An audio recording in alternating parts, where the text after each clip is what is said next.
देश का प्रधानमंत्री इतना कायर है कि दुनिया के 80 देशों में जनगणना हो गया, आप कोविड का बहाना करके नहीं कर रहे हैं।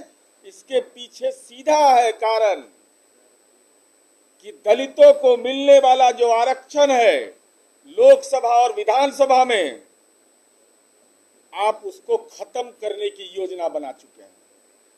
ये आपकी साजिश है कि दलितों को लोकसभा और विधानसभा में आरक्षण खत्म हो जाए।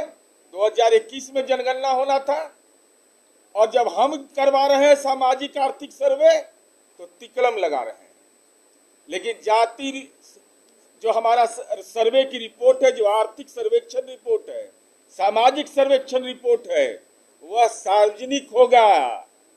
पेट में कितना भी दर्द हो जाए, नरेंद्र मोदी जी, अमित शाह, आपको कोई तिकड़म लगा लीजिएगा, इंडिया गठबंधन बनने से ही लोग परेशान है। अब इंडिया हम नाम दे दिए तो इंडिया को कह रहे मोहन भागवत की इंडिया नहीं, भारत बोलिए। ये सनातन विरोधी है, ये सनातन विरोधी भी है मोहन भागवत। ये मेरा सीधा आरोप है, क्योंकि ये लोग 18 सितंबर 1948 को, थोड़ा विस्तार हो गया माफ करिएगा, लेकिन ये जानना जरूरी है, बक्सर धर्म का क्षेत्र है। 18 सितंबर 1948 को डॉक्टर भीमराव अंबेडकर ने जब सदन के अंदर संविधान सभा में बहस हुआ, मोहन भागवत से हम अनुरोध करेंगे, हम उम्र में छोटे हैं, जरा संविधान सभा का प्रोसीडिंग पढ़ लीजिए। खाली आरएसएस वाला एकात्म मानवतावाद नहीं पढ़िए, दंगा फैलाने वाला। संविधान सभा पढ़िए, वहां बहस चली। डॉक्टर भीमराव अंबेडकर ने कहा कि इंडिया नाम हो या भारत हो, क्या दिक्कत है। फिर वहां बहस होने के बाद 18 सितंबर 1948 को प्रस्ताव पास हुआ, इंडिया दैट इज भारत। जिसकी चर्चा मैंने किया उसकी तुलना ये नरेंद्र मोदी करता है इंडियन मुजाहिदीन से, पीएफआई से करता है। ये कैसे देशभक्त लोग हैं जिसको डॉक्टर भीमराव अंबेडकर ने और संविधान सभा ने मुहर लगाया था कि इंडिया दैट इज भारत, उसको इंडियन मुजाहिदीन से कह रहे हैं। जरा उनको ज्ञान भी दे दीजिएगा आपके माध्यम से। हम तो चाहेंगे कि आप लोग ट्वीट करके टैग कर दीजिए मोहन भागवत को और आरएसएस को कि भाई हमसे लड़ाई है, लड़ाई रहे, संविधान सभा से भी लड़ाई रहे, लेकिन आपको तो ऋग्वेद से भी लड़ाई हो गया है, आपको तो यजुर्वेद से भी लड़ाई है। इंडिया शब्द का समर्थन करने वाले हरि विष्णु कामथ ही भी हिंदुए थे। ये सब फर्जी सनातनी हिंदू है, मोहन भागवत ये सब फर्जी है। ये सब तो हरि विष्णु कामथ ने जब तर्क वहां दिया, ऋग्वेद में IDYAM जिसको आग कहा जाता उसको इंडिया कहा गया, यजुर्वेद में IDA जिसको आवाज कहा गया। ये मैं ये ऋग्वेद और यजुर्वेद की बात बोल रहा हूं, दोनों का पर्याय संविधान सभा में इसको बताया गया इंडिया। और जो यजुर्वेद में बोला गया, जो ये ऋग्वेद में बोला गया, जो संविधान सभा में बोला गया, उससे मोहन भागवत को इसलिए दिक्कत है कि हमने इंडिया बना लिया। अगर हम भारत बोलते तो उससे भी इनको मतभेद रहता।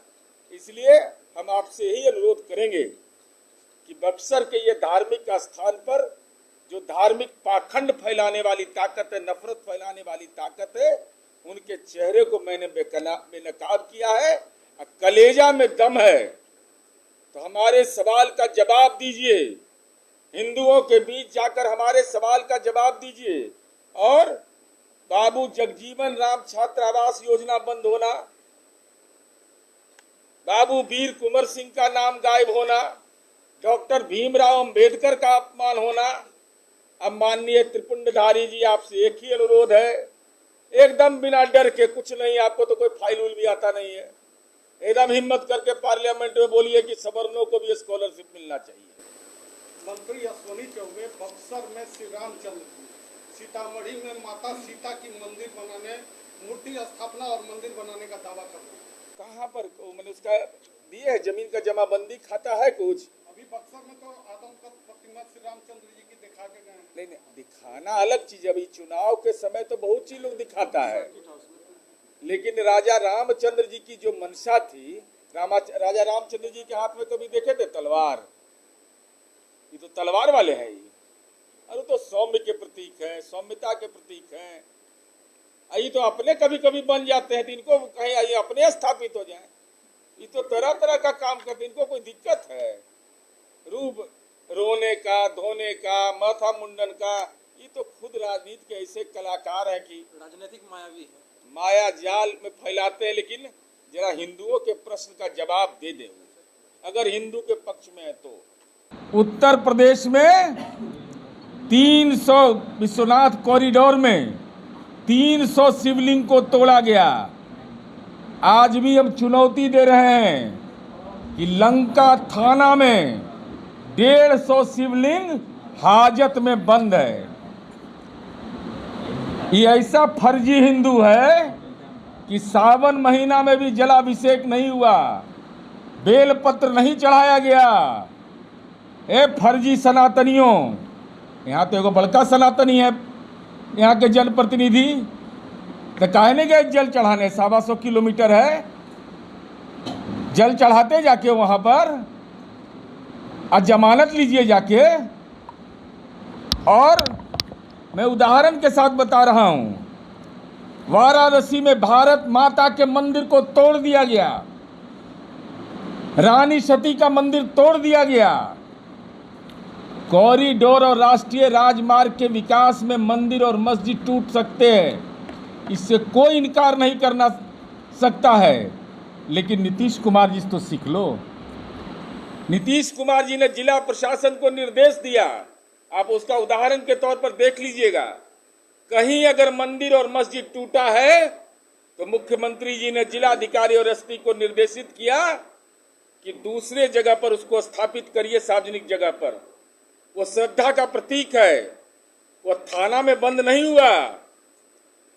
भगवाने शंकर को थाना में बंद कर दिया।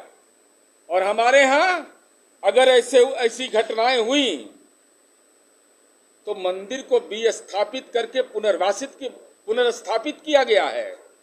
तो फर्जी सनातनी कौन? फर्जी सनातनी ही लोग हैं। और हम माननीय यहाँ एक बाबा है मंत्री, बड़ी बयान देते हैं, एकदम छुरछुरी पटाखा नियर राजनीति में। हम उनसे जानना चाहते हैं कि हिंदू धर्म के आप कैसे फर्जी ठेकेदार हो? माननीय मुख्यमंत्री नीतीश कुमार जी ने तो शाहाबाद के इलाके में, ये दस्तावेजी प्रमाण है मेरे पास, बिहार राज्य धार्मिक न्यास बोर्ड, क्योंकि लोग यह जानते नहीं हैं, हम केवल कब्रिस्तान की घेराबंदी नहीं करते हैं, मंदिर की भी घेराबंदी करते हैं, हम चर्च की भी घेराबंदी करते हैं। कैमूर जिला में हमने 9 मंदिर 4 दीवारी योजना को स्वीकृत किया। बक्सर में 7, रोहतास में 31, और इसमें सांसद क्षेत्रीय विकास योजना का फंड देने का अधिकार है। अश्विनी चौबे जी, अगर आप हिंदू हैं, धार्मिक हैं, सनातनी हैं, त्रिपुंडधारी हैं,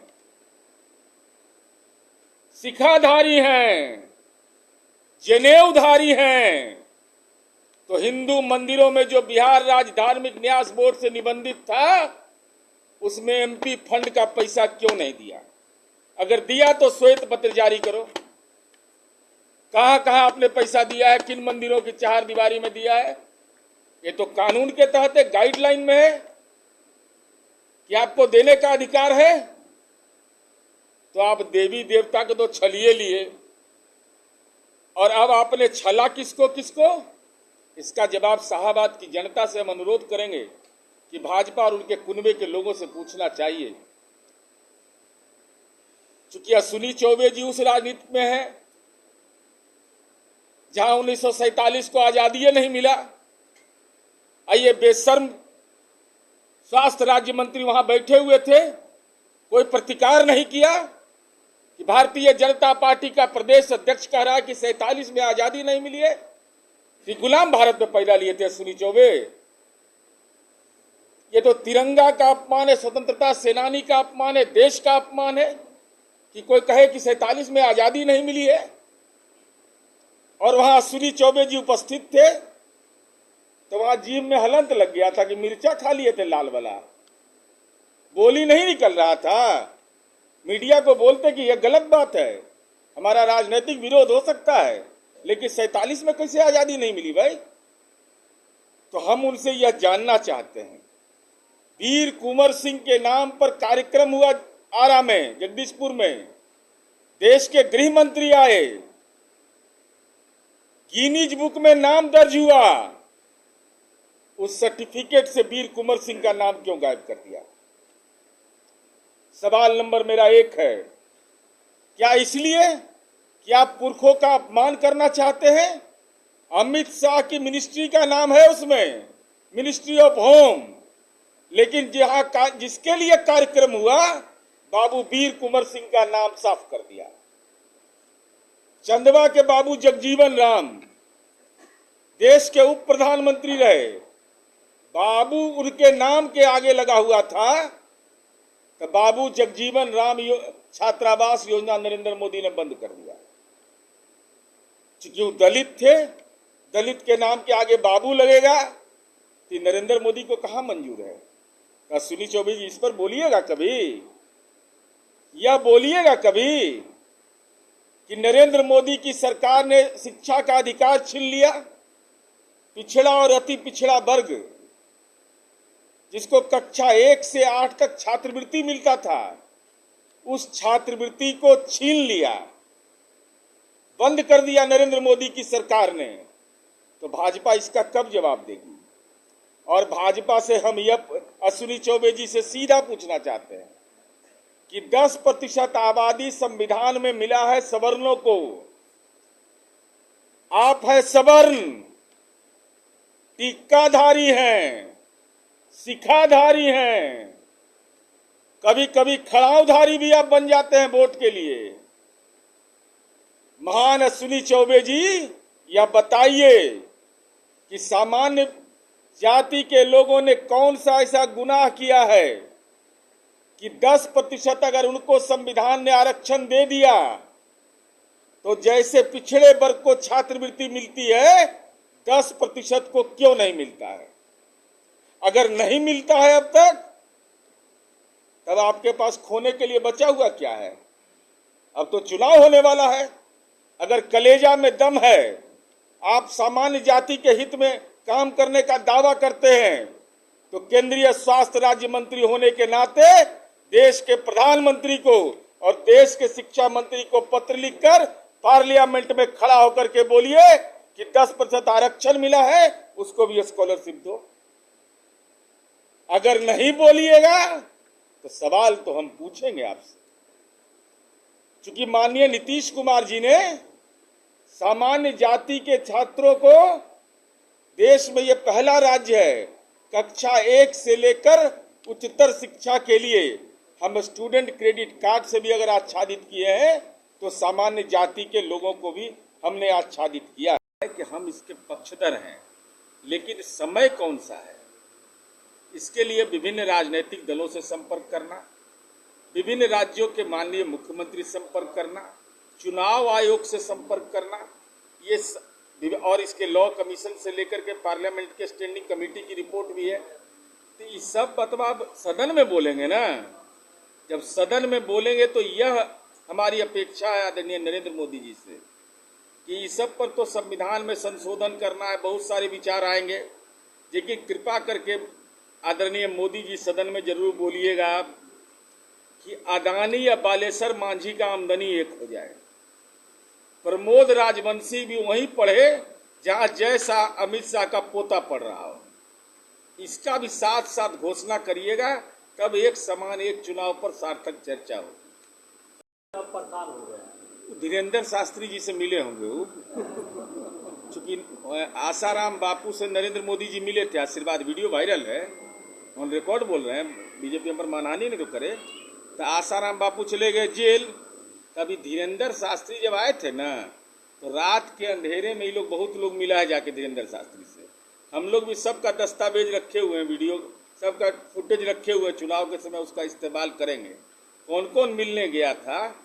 नीतीश कुमार जी जब ऐसा इंजेक्शन जब देते हैं ना, तो इनका CBI, ED, IT, intelligence, 56 inch का सीना, दुनिया का सबसे शक्तिशाली पार्टी, और हमने फैसला लिया कि हम तुम्हारी उन्मादी राजनीति को अब अक्सर तो उदाहरण है।